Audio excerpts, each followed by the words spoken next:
नमस्कार सबैजनालाई है। आजको हाम्रो यो सेसनमा चाहिँ हामी भेरिएबल भनेको के हो बुझ्छौँ है त।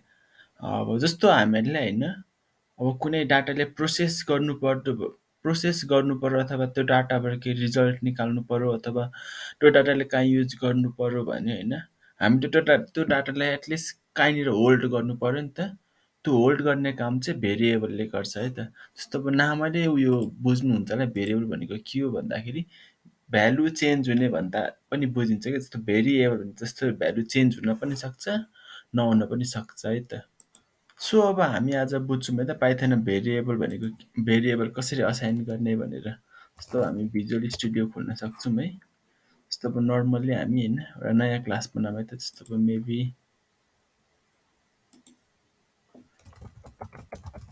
भेरिएबल डट पिवाई पिवाई चाहिँ कम्पलसरी हो है। पिवाई हामीले इन्क्लुड गऱ्यौँ भने चाहिँ के हुन्छ भने यो पाइथन फाइल हो भनेर थाहा हुन्छ। जस्तो अब भेरिएबल चाहिँ कसरी गर्न सकिन्छ भन्दाखेरि मेबी अब नाम दिउँ न माई होइन भेरिएबल। जस्तो अनि यहाँनिर दिनुपर्छ माई नेम इज पाइथन भनेर यसरी हामी भेरिएबल डिफाइन गर्छौँ है त।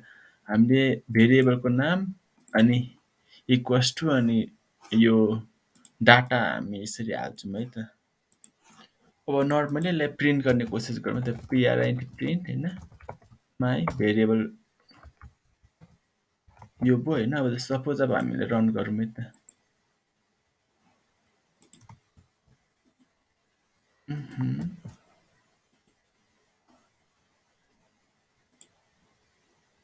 इनभ्यालिड सिन्ट्याक्स होइन जस्तो अब हेर्न सक्नुहुन्छ है। जस्तो अब हामीले रन गरौँ है त। यहाँनिर गर्दाखेरि माई नेम इज पाइथन भनेर आयो है त। अब हामीले पाइथन र अरू अब नर्मली भनौँ नि जावा अथवा डट नेट अथवा सी प्लस प्लसमा के डिफ्रेन्स छ भने हामीले पाइथनमा चाहिँ हामीले अब कुन डेटा टाइप हो भनेर डिफाइन गरिराख्नु पर्दैन कि। जस्तो अब हुन्छ नि अब यो त स्ट्रिङ हो। अब हामीले यसमा स्ट्रिङ अथवा हुन्छ नि टेक्स्ट अथवा केही डिफाइन गर्नु पर्दैन होइन। पाइथनले चाहिँ आफै थाहा पाउँछ है त यो। अब इनकेस अब हामीले पाइथन अथवा हामीले जावामा गर्नु परेको हामीले के गर्नु पर्दैन स्ट्रिङ दिनु पर्थ्यो होइन। अनि अब नेम दिनु पर्थ्यो भेरिएबलको नेम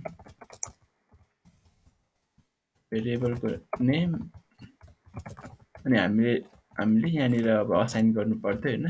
तर इन केस अफ पाइथन हामीले चाहिँ त्यस्तो धेरै फोकस गर्नु पर्दैन। यो चाहिँ उता पाइथनले आफै म्यानेज गर्छ। हामीले जस्ट भ्यालु मात्रै डिफाइन गर्नुपर्ने हुन्छ। कस्तो खालको भ्यालु पास गर्न आँटेछौँ त्यसको हिसाबले चाहिँ पाइथनले आफै डिसाइड गर्छ क्या। यो हुनाले चाहिँ यसले टाइम पनि सेभ हुन्छ प्लस डेभलपरले काम गर्न सजिलो भएको हुनाले मान्छेहरूले चाहिँ नयाँ नयाँ डेभलपरहरूलाई चाहिँ बेस्ट उयो स्टार्ट गर्ने प्रोग्रामिङलाई चाहिँ पाइथनै बुझिन्छ है त। अब सपोज यो त उयो भयो होइन। जस्तो अब हामीलाई अब यो इन्ट जस्तो अब नम्बर खालको चाहियो भने होइन माई नम गरेर होइन जस्ट मैले 5 दिएँ भने होइन प्रिन्ट गर्छु है त प्रिन्ट माई नम भनेर। अब सपोज यसलाई मैले रन गरेँ त हेर्नु सक्नुहुन्छ 5 भनेर यहाँ आइसकेको छ होइन। माई नेम इज पाइथन भनेर आइसकेको छ। हामीहरूले यो फोकस गर्नु परेन कि अब यसको डेटा टाइप दिउँ अनि त्यसपछि भेरिएबलको नेम दिउँ त्यस्तो फोकस गर्नु पर्दैन। हामी जस्ट भ्यालु मात्रै हाल्नुपर्ने हुन्छ।